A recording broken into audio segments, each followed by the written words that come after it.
Superfast news, आवाज जनसामान्यांचा। माहूर नगर पंचायत वर घरकुल धारकांचा थकीत अनुदानासाठी मोर्चा।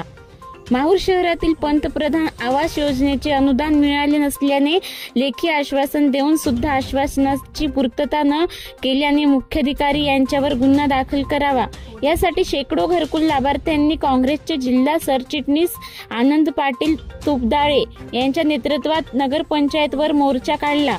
माहूर शहरात पंतप्रधान आवास योजनेअंतर्गत घरकुल मंजूर झालेल्या नागरिकांनी जुनी राहती घरे पाडून स्वप्नातील घरकुलाचे बांधकाम सुरू केले।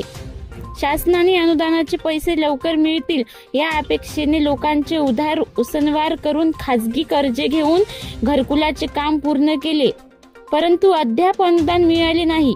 पहिल्या DPR मधील 76 लाभार्थ्यांना केवळ 2,30,000 मिळाले आहे।